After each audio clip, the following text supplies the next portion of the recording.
வங்கதேசத்திலிருந்து வெளியேறி இந்தியா வந்த ஷேக் ஹசீனாவிடம் இந்திய பாதுகாப்புத்துறை ஆலோசகர் அஜித் தோவல் ஆலோசனை மேற்கொண்டார். வங்கதேசத்தில் உள்நாட்டு கிளர்ச்சியால் அங்கிருந்து வெளியேறிய ஷேக் ஹசீனா இந்தியா வந்தார். அவர் வந்த விமானம் டெல்லிக்கு அருகே காசியாபாத்தில் இருக்கும் ஹிண்டன் விமான தளத்தில் தரையிறங்கியது. ஹசீனாவை விமானப்படை அதிகாரிகள் வரவேற்றனர். ஹசீனாவோடு அவரது தங்கை ஷேக் ரஹானாவும் வந்திருந்தார்.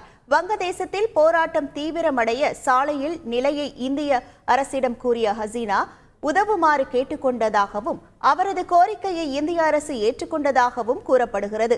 விமானப்படை தளத்திற்கு சென்ற தேசிய பாதுகாப்பு ஆலோசகர் அஜித் தோவல் ஷேக் ஹசீனாவோடு நிலை குறித்து ஆலோசனை நடத்தியிருக்கிறார். விமானப்படை மேற்கு தளபதி ஏர் மார்ஷல் PM சின்ஹாவும் ஷேக் ஹசீனாவை சந்தித்தார். செய்திகளை உடனுக்குடன் தெரிந்து கொள்ள உடனே சப்ஸ்கிரைப் பண்ணுங்க.